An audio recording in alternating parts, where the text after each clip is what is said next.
Hello, my name is Anneshia Freeman. I'm also known as the locksmith because I make keys for locks in the mind. I'm a master's level therapist, and my specialty is cognitive restructuring, meaning I specialize in exposing and challenging dysfunctional unconscious beliefs that make decisions for people without their conscious awareness. Welcome to episode 4 in my Facebook and YouTube live series entitled Healing from a Trauma Based Belief System. Although this is episode 4, each episode in the series can stand on its own. So you don't have to have watched the previous 3 episodes to benefit from today's subject. So today I'm going to talk about trauma-based beliefs that affects the way people think about economics.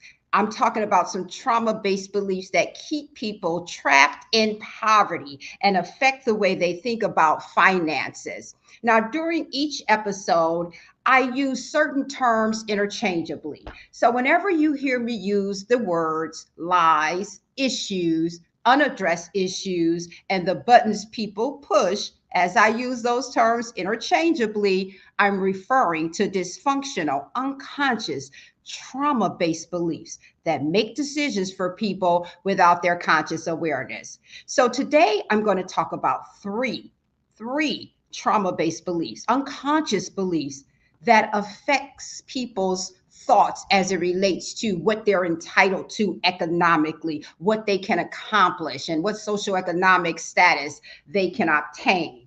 So, I'm going to start by talking about how these beliefs are implanted into a person's mind during the formative years. The brain is developed, the mind is programmed.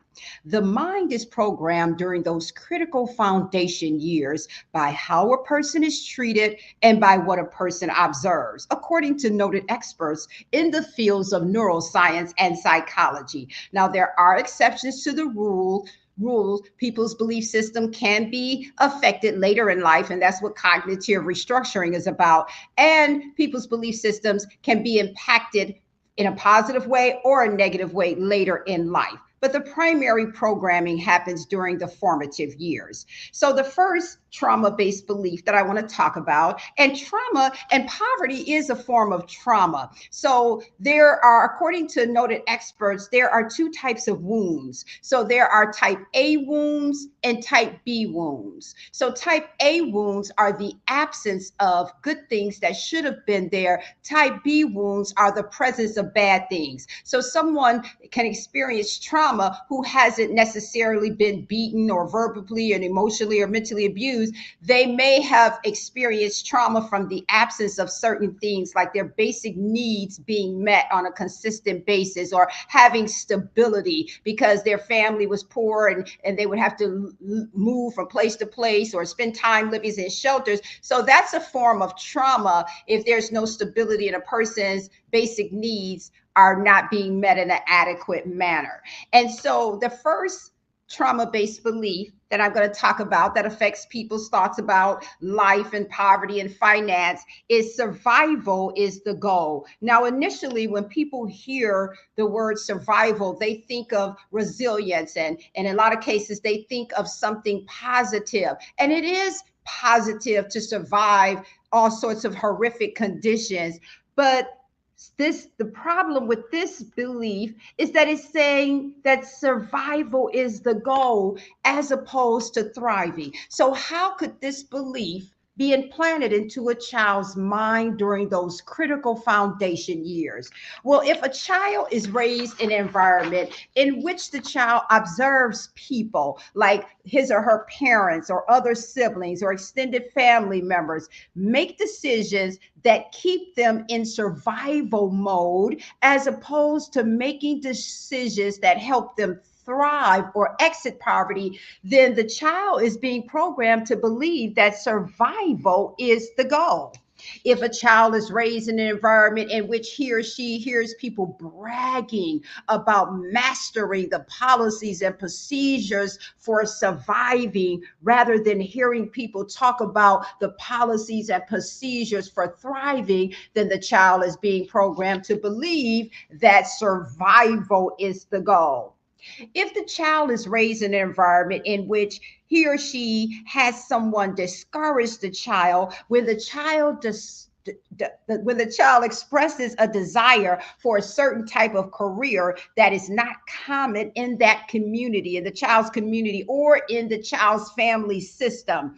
So the child can be programmed to believe, oh, well, I'm not allowed to thrive. I just have to survive. I can't have these goals. And the goals are sometimes classified as lofty or unrealistic, and they're not. But if the child is treated in that manner, and sometimes, unfortunately, some children having come in contact with teachers who have discouraged them. They may say, I want to grow up and be a doctor or a lawyer or something, and a teacher may say something negative to discourage the child and tell them, well, you probably would do better doing ABC or some other type of job, low paying job. Then the child can be programmed to believe survival is the goal. Sometimes it's family members who discourage the children, not because they are intentionally trying to hurt the child. It's just that their belief system is survival is the goal. So they pass that belief system on to the next generation.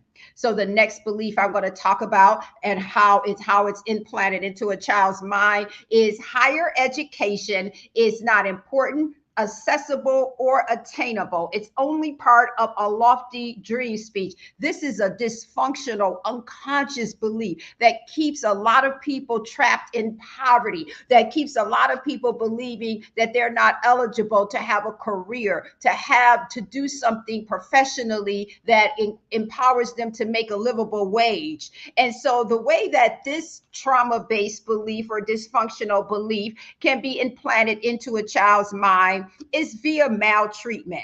So if the child is being told that he or she is not the college type, that their dreams for a certain type of career or profession is that requires education and training beyond high school is unrealistic. If a child is being programmed to believe that. So I'm an activist. I'm actually an award-winning activist, and I mentor a lot of first-generation college students. So I was at a training one year, and a woman approached me. I didn't recognize her. She said, hey, I know you. You're the director of so-and-so program. And she listed the name of my program. And I'm like, yes. She said, you know, Anneshia, some people are being set up for failure by being told about college or encouraged to go to college. She said, you know what I mean, right? And I said, no, I do not know what you mean. I said, what do you mean? She said, well, I know you're smart enough to know the difference between someone who's a good fit for college and someone who's not. I said, no. I'm not smart enough to make that determination. I said, because I said, I'm a person in long-term recovery. I said, but when I was in active addiction, I was the addict that the other addicts talked about. I made the other addicts on drugs feel good about themselves. I said, but today I have a degree and I have an associate's degree in computer applications technology. I have a bachelor's degree in business. I have a master's degree in business administration, and I have a master's degree in social work. I told her all of my degrees were obtained summa cum laude, meaning that I got straight A's all the way through college. But when I first started working on my associate's degree, when I took the placement test and they had a question that said 2 minus 10, I skipped it because I thought it was a trick question. I had forgot all about negative numbers. I said I had to go to the writing lab, the math lab. So it was not an easy journey for me, but I had a dream, I had a desire, and I made it happen. So no, I don't know how to determine it. And I was letting her know, you don't either. You don't have the algorithm to determine who's a good fit or who's not a good fit. But unfortunately, a lot of people come in contact with people like that woman who discourages other people based on their biases and stereotypes.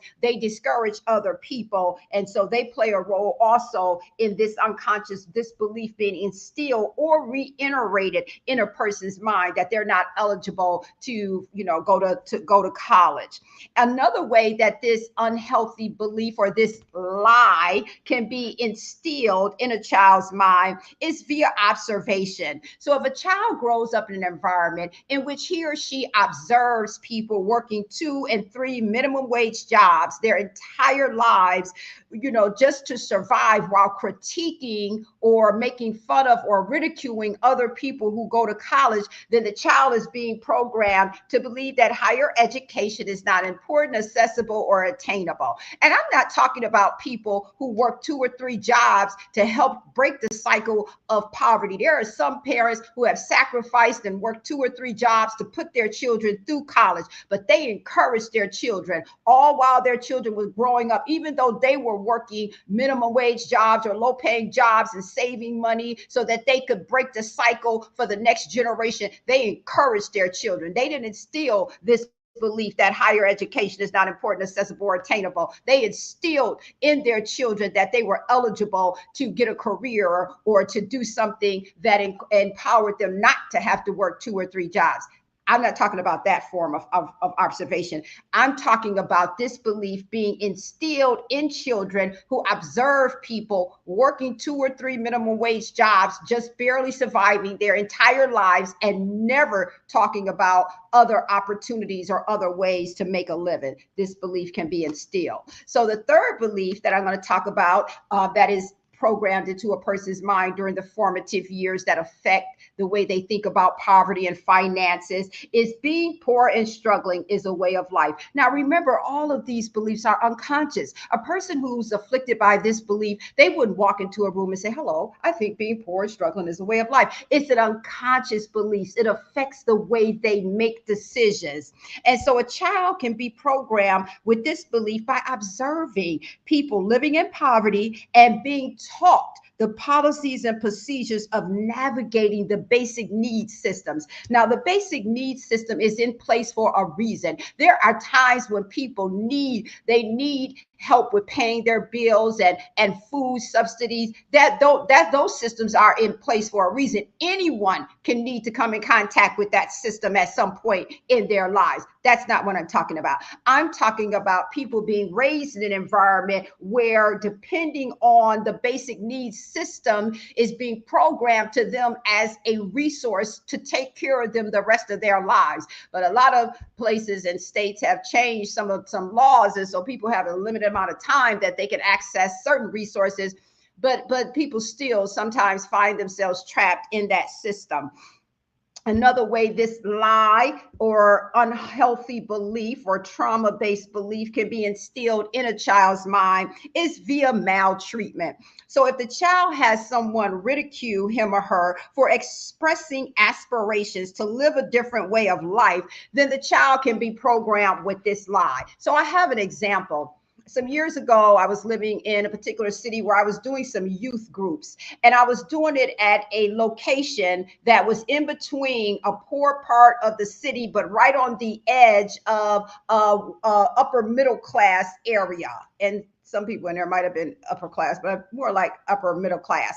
And so I asked the youth in my group, these were preteen and teenagers. I asked the youth in my group, I said, if I could give you anything you wanted right now, what would you desire? What would you ask me to give you? So one young man in my group, he said, well, Miss Freeman, I want a mansion. And I was getting ready to say, okay, but another youth injected. Another youth said, man, stop joking. Don't be disrespecting our teacher like that. She asked you a real question. Don't be telling jokes. So I looked at the youth. I said, well, what makes you think that he's joking? He said he wants a mansion. If you go a few blocks from this location, there's a little city, and it was a whole different city, had a different name. I said, this whole city is full of mansions. I said, why is it unreasonable or unrealistic for him to want a mansion?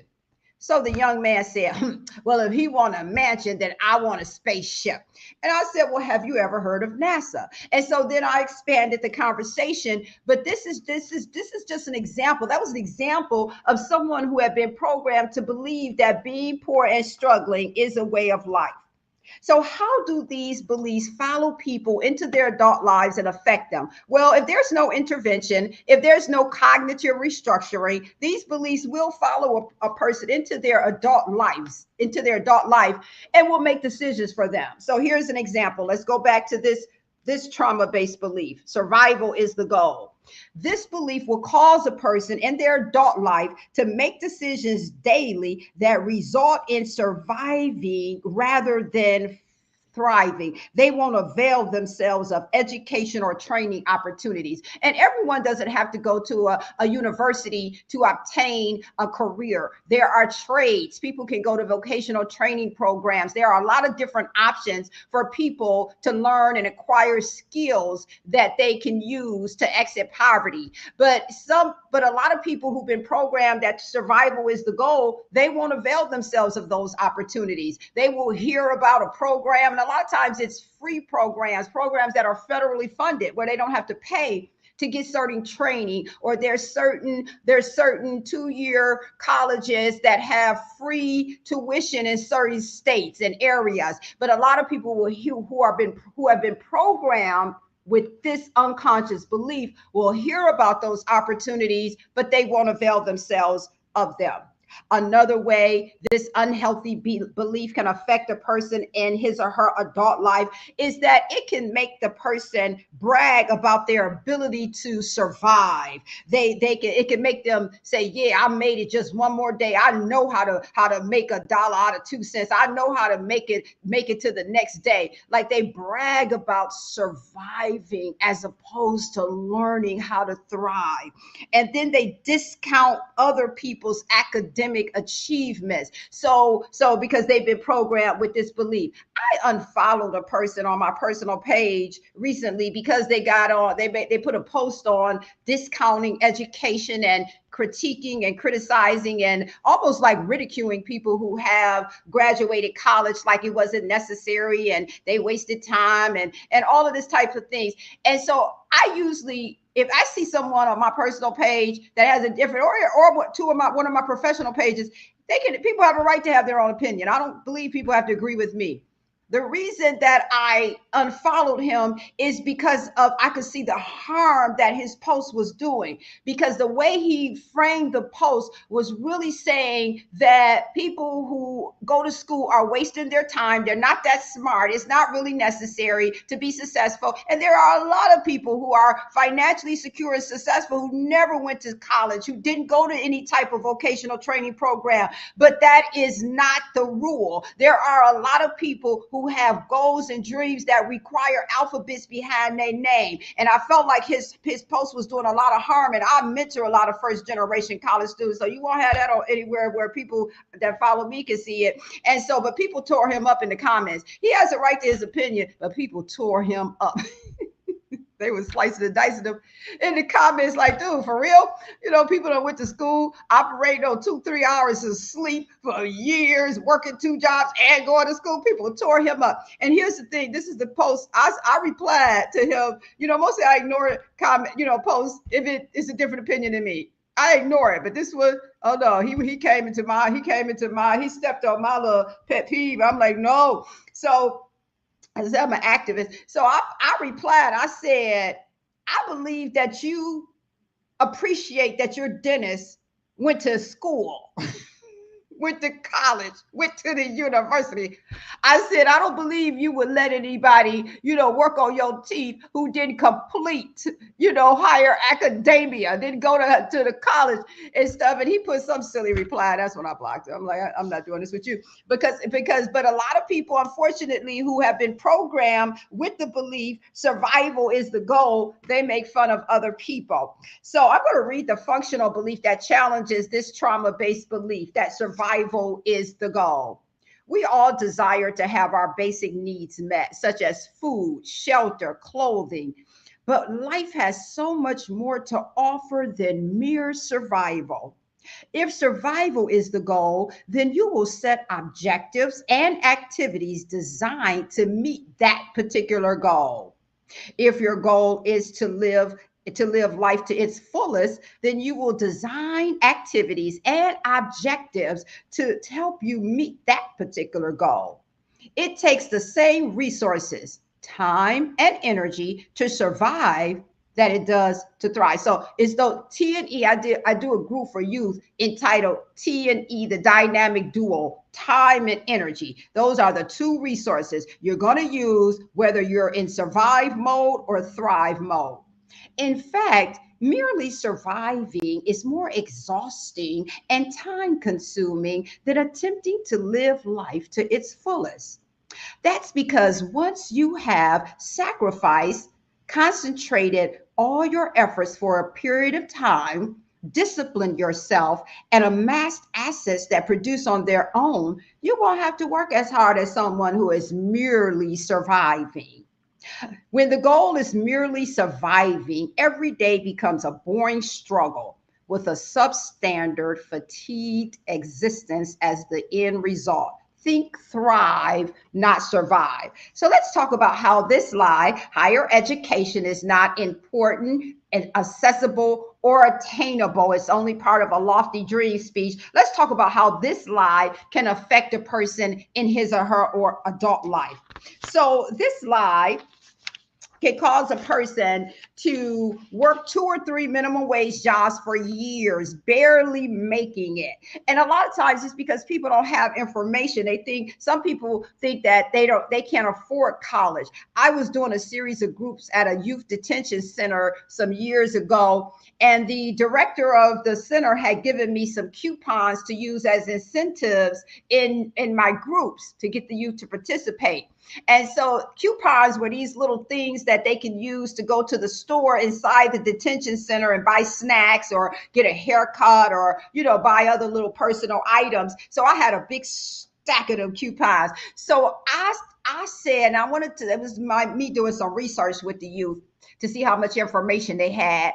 And so I said, can any of you tell me what FAFSA mean? I said, if anyone can tell me what FAFSA mean, I'll give you 10 of these coupons. So these youth were like, yeah, they were taking all kind of guess, but none of them got it right. They didn't know that it was the free application for federal student aid. They didn't know what it meant. They didn't know that their family could apply to get grants or loans or other, things to help them. And sometimes the grant would have covered the basic, tuition and the books for some of them to go to a local college, but they had never heard of it. They knew what it meant by the end of my group series. So I just want to make that point. Sometimes people just don't have information.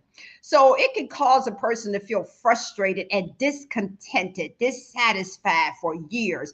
And when I was working on my master's in social work for my research 2 class, we had to do an extensive research project. So I did a qualitative study. So I compared and contrast the emotional atmosphere of living in poverty to the emotional atmosphere of taking steps to exit poverty. So the women that I met with and interviewed for my research project, they hadn't even made it out of poverty. They had been stuck in poverty for a long time, but then they had came in contact with some resources and some information that was helping them take steps to exit poverty. And so it was when I gave them a list of feelings that had several columns of positive feelings, several columns of negative feelings. When they looked at when I asked them, well, what's the emotional atmosphere that you experienced when you were living in poverty and felt stuck? You didn't know there was a way out. They identified several negative feelings. I think I asked them, I can't remember, it was a long time ago. I think I asked them to pick 5 feelings. I think they picked 5 negative feelings. It was 4 or 5.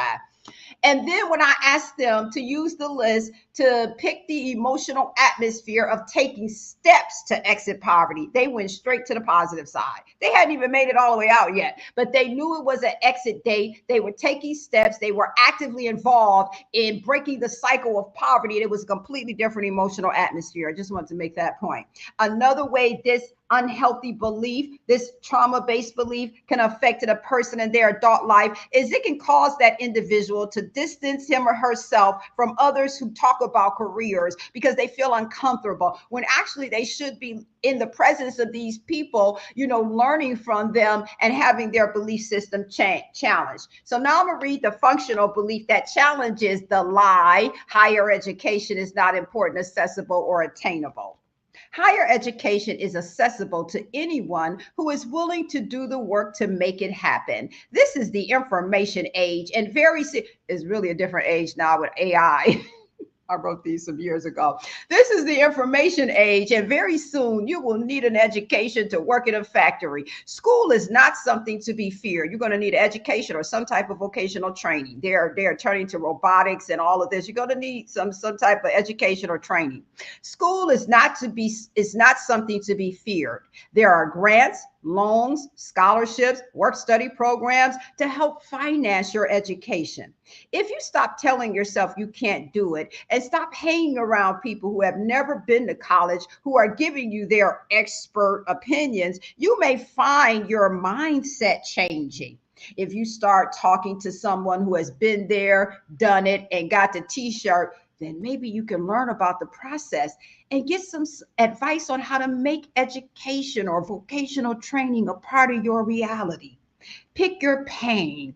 1 year at a vocational training program, 4 or 6 years at the university, or being miserable and unfulfilled your entire life. No contest. Pick the 1 year or the 4 year or the 2 year or the 6 year. They will go by fast. I tell people the next few years are going to go by whether you're doing something to advance yourself economically or not.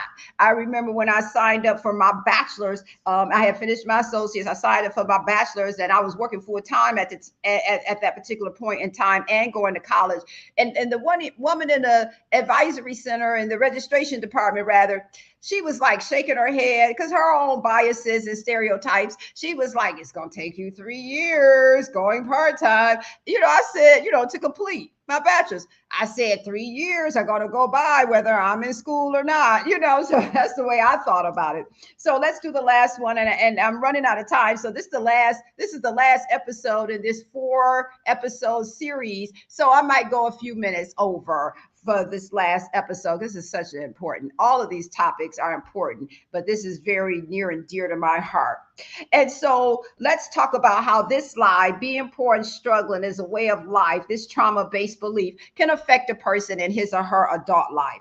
This can cause a person to navigate the basic needs system, which is, the system that helps people who are struggling in poverty.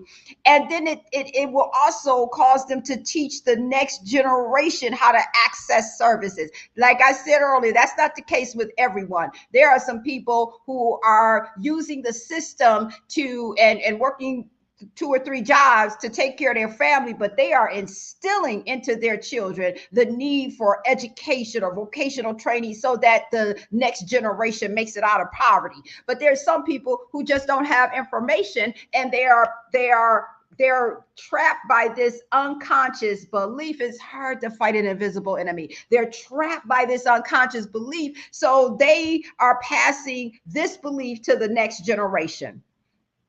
This belief can cause people to spend time around others who share the same mindset, people who are trapped in poverty, who normalize it. So on my cards, these are my cognitive restructuring cards, I have 2 types of cast members listed at the bottom. There's the co-stars who make the dysfunctional belief appear true by how they treat the afflicted person, the person afflicted by the belief. But then there's the negative supporting cast members. Those individuals normalize the behaviors associated with obeying the unhealthy belief because they struggle with the same belief. So birds of a feather flock together principle. So it's hard to escape a mindset if you're surrounding yourself with people who have the same mindset. And so that's another way it can affect you. And finally, this belief can cause a person not to have certain experiences that others have on a regular basis. So in my cognitive restructuring and resocialization program, my program, it does both,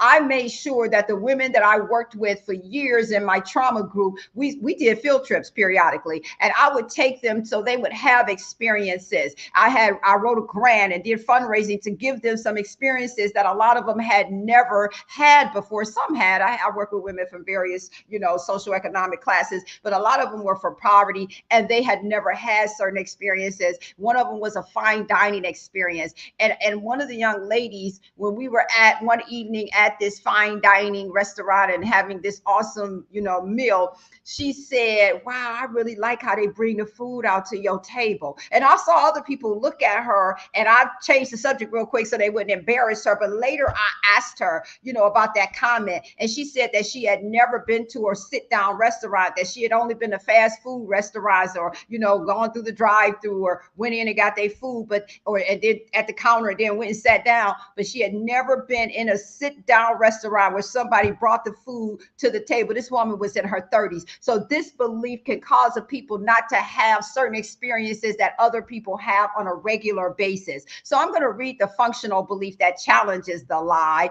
being poor and struggling is a way of life. Being poor and struggling is a way of life for certain people who have limited information, or those who have the information but are not willing to discipline themselves to do the work. There are too many educational and training opportunities in this country for anybody to stay stuck year after year after year, struggling to survive. We all have struggles, but do the math. 1 year at a vocational training program, 2 years at a certificate program, or 4 or 6 or 8 years at the university, or 65 or 70 years struggling in poverty. The next few years are going to go by whether you are investing in your future by obtaining an education or training or not.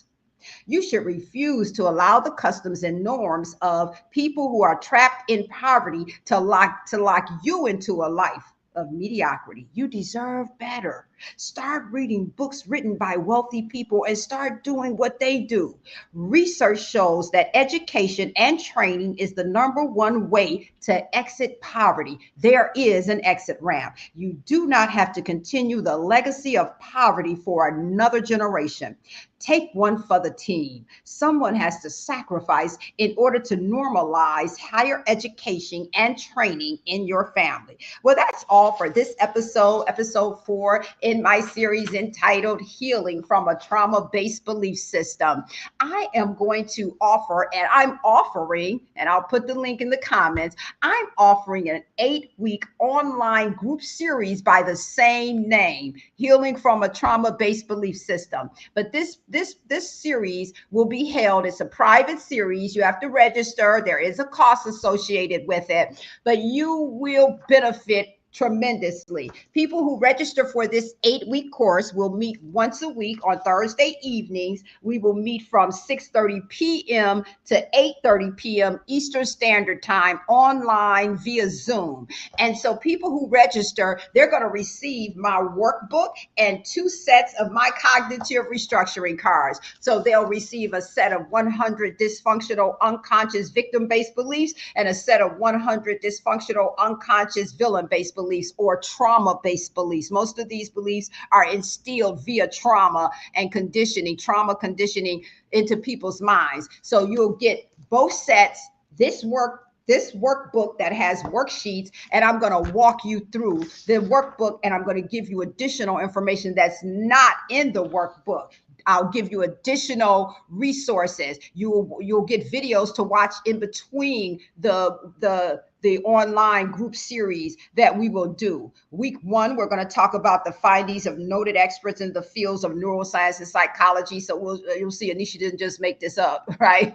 About how the belief system is programmed. Week 2, we'll talk about the implantation of trauma-based beliefs. I will give examples of how these beliefs, and I'll walk you through the chapter in the workbook that also provides information. Week 3, we're going to talk about the categories. The categories are what you see at the top of my cognitive restructuring cards, because these beliefs affects different areas of people's lives. So we will talk about those categories week 3. Week 4, we'll talk about casting the trauma-based beliefs. As I said during this episode, there's 2 types of cast members for dysfunctional unconscious beliefs that keep people trapped in those negative mindsets. There's the negative co-stars and the negative supporting cast members, and we will break them down week 4. And each week we're going to be talking about solutions too. So we'll be talking about problems and solutions simultaneously, because all of that is in the workbook.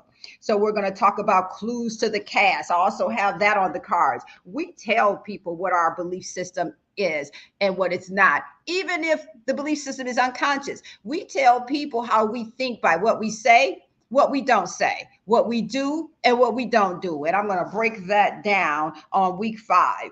We're also going to talk about how to give new clues to the cast when you start changing your belief system.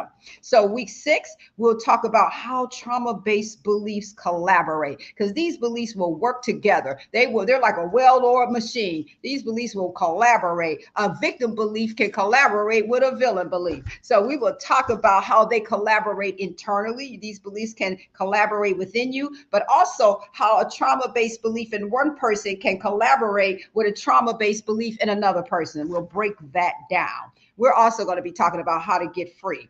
So, and then week 7, we're going to talk about the phases of healing from trauma-based beliefs. People go through phases. And sometimes it's a messy, icky process, but it's productive pain as opposed to destructive pain. And then week 8, we'll talk about strategies for internalizing these healthy beliefs, how to make the functional beliefs your default thoughts, how to completely heal from a trauma-based belief system. So I'm going to put the information in the comment section. You can sign up. If you have any questions, when you go to the website, there's a way to contact me where you can ask questions. I encourage you to invest in yourself. One of these trauma-based beliefs, this trauma-based belief costs people hundreds of dollars a month. I had one woman tell me one time, Anneshia, I saved $500 by not obeying the trauma-based belief. You have to assume the responsibility of others. She didn't say trauma-based beliefs, but I know that's how it got there. She said, I have saved $500 in 1 month by not obeying the belief. You have to assume the responsibilities of others. So you might as well invest in getting free, because these beliefs make demands on your time, money, and your energy. So that's all for this series. I look forward to seeing some of you at my 8-week series. The series begins on August the 8th, which is a Thursday, and it's held every Thursday until September the 26th. Again, 6:30 p.m. through 8:30 p.m. Eastern Standard Time. I look forward to seeing you then. Have a good rest of your day.